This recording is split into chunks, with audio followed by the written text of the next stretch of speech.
23, June 1941, 4:40 in the morning. Near the town of Lithuania, Lithuania, a column of German armor moves east. Engines hum low, tracks grind through wet soil. The men of the 6th Panzer Division believe the campaign is already decided. The Soviet border had broken the day before. Resistance had been scattered, disorganized, weak. But now, something is wrong. A radio operator inside a Panzer 35T hears a voice cut through static. Unknown tank ahead, not responding to fire. There is a pause, then another voice. It is still moving. Inside one of the lead vehicles, Lieutenant Hans Becker leans forward. He had expected speed, momentum, a fast war. Instead, his column has stopped. He orders his gunner to prepare armor-piercing rounds. 73mm shells were enough for anything they had seen so far. But this was only the beginning of the problem. Ahead of them, partially hidden by a tree line, stands a single Soviet tank. It does not withdraw, it does not maneuver, it waits. Becker gives the order. Fire! The German shell strikes the front armor. The impact sparks. The Soviet tank does not move, no smoke, no damage. The gunner hesitates. That should have penetrated. Becker orders another shot. Fire again. The second shell hits the same area. Again, nothing. Now the Soviet tank begins to move. Slow at first, then faster. Its wide tracks grip the mud with ease. It advances directly toward the German line. And in that moment, something changes. This is not a normal engagement. This is something new. What Becker is facing is the T-34. But he does not know that yet. And what happens next shocks even German command. The Soviet tank fires. Its 76.2mm gun erupts with a deep crack. A German panzer is hit. The shell punches through the armor. The vehicle erupts into flames. No hesitation, no warning. One shot, one kill. Inside Becker's tank, silence. Then shouting, "Reverse! Reverse!" But the ground is soft. The lighter German tanks struggle for traction. The Soviet machine keeps advancing. Its sloped armor deflects incoming fire. German shells strike and bounce again and again. The radio fills with overlapping voices. Request anti-tank support. Guns ineffective. Repeat, ineffective. Becker realizes something critical. His unit is not equipped for this. The weapons they trusted cannot stop it. But this was only the beginning of the problem. Cut to division command. Major General Franz Landgraf receives the report. At first, he does not believe it. German doctrine had prepared for Soviet tanks like the BT series. Lightly armored, fast, vulnerable. But this does not fit any known profile. He orders 88mm anti-aircraft guns forward. Weapons designed to destroy high-altitude bombers. Now forced into a ground roll. Because nothing else is working. Back on the battlefield, Becker watches as one of these guns is positioned. The crew works quickly. They lower the barrel, adjust elevation, calculate distance. The Soviet tank continues advancing, unstoppable. The 88 fires. The impact is different, louder, heavier. The shell hits. This time, the T-34 halts. Smoke begins to rise. The crew inside does not escape. The threat is neutralized. But the silence that follows is not relief. It is realization. Because one tank had just halted an entire German advance, and the real danger had not yet appeared. Over the next hours, more reports arrive, from different sectors, different divisions, all saying the same thing. New Soviet tanks encountered. Armor too thick. Mobility superior. In some cases, German units report being flanked by these machines, outmaneuvered, outgunned. Confusion spreads. Inside the 37th Panzer Regiment, officers gather around a map. They try to understand how many of these tanks exist, where are they coming from, why were they not detected before the invasion? No clear answers, only fragments, and rising concern. One officer says quietly, "If this is their standard tank, we are in trouble." But this was only the surface of the problem, because the T-34 was not just better armored. It was designed differently. Its armor was sloped, not vertical, which meant incoming shells deflected, even when they hit directly. Its diesel engine reduced fire risk. Its wide tracks allowed movement through mud. Every advantage was deliberate. Every weakness in German design, exposed. And now German crews are beginning to understand. They are not facing an inferior enemy. They are facing something they were not prepared for. Back in his tank, Becker sits in silence. He writes a report, carefully, precisely. Enemy tank immune to standard anti-tank fire at close range. Recommend immediate tactical reassessment. But even as he writes, he knows the truth. This is not a local problem.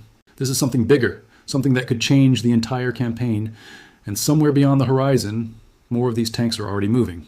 24 June 1941, 9:10 in the morning, Forward Command Post, Army Group North. The reports are no longer isolated. They are everywhere. From the 3rd Panzer Group, from the 4th Panzer Group, from units pushing toward Minsk and beyond, the same message repeats. Enemy medium tanks, heavy armor, high mobility, guns ineffective. General Oberst Erich Hübner stands over a table covered in maps. His officers wait in silence. He reads one report twice, then places it down slowly. This is no longer a battlefield anomaly. This is a systemic failure. But the full scale of the problem is still unclear, and the real danger had not yet appeared. Cut to a field repair station. Lieutenant Hans Becker stands beside a damaged Soviet tank. The crew that disabled it used an 88mm gun at close range. Now German engineers are examining it. They run their hands across the armor. Angled plates, thick steel. One engineer measures it carefully, then looks up. This is not just thick. It is shaped to deflect. Another officer points at the tracks. Wide, designed for mud. Becker listens. Every observation confirms what he saw. This tank was built to fight here, on this terrain, against them. And it changes everything. But this was only the beginning of the realization. Inside the tank, they inspect the gun. 76.2mm, high velocity, capable of penetrating German armor at long range. Becker thinks back to the moment of impact, the single shot, the immediate destruction. No warning, no chance. He asks a simple question. How many of these exist?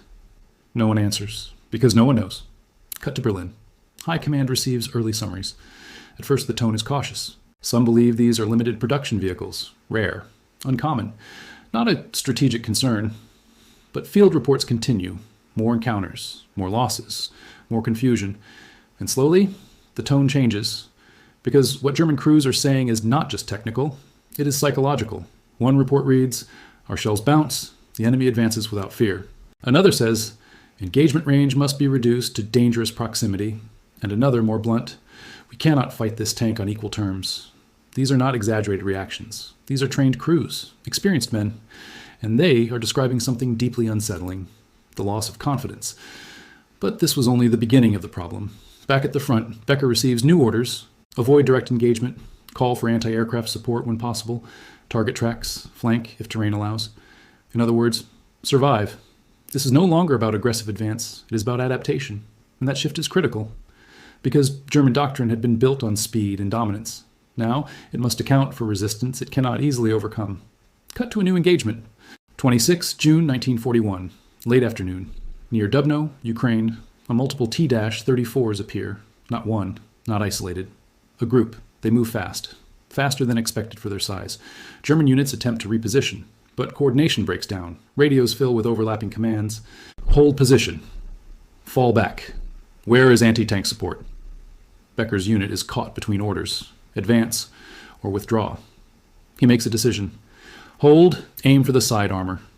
His gunner waits. The distance closes. Too close. The Soviet tanks fire first. One German vehicle is hit, disabled instantly. Another tries to retreat. It becomes stuck in soft ground. A second later, destroyed. Becker's gunner fires. The shell hits the side of a T-34. This time, it penetrates. The tank slows. Smoke appears. It is not invincible. But the cost of that knowledge is high. And the real danger has now fully revealed itself. Because the problem is not just the tank, it is the scale. More of them are appearing, across multiple fronts, in increasing numbers. This is not a prototype. This is production, mass production. And German command begins to understand the implication.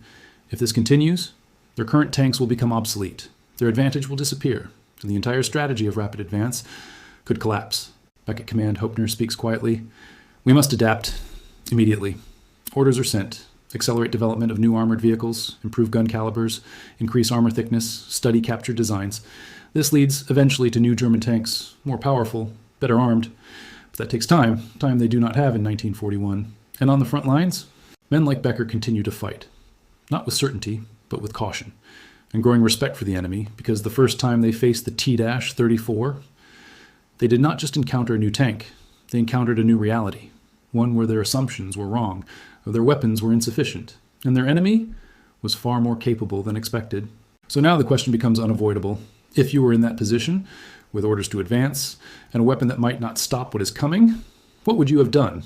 Because for German tank crews in 1941, that was not a theory. It was a decision made under fire, a decision that would echo across the entire Eastern Front, and shape the future of armored warfare.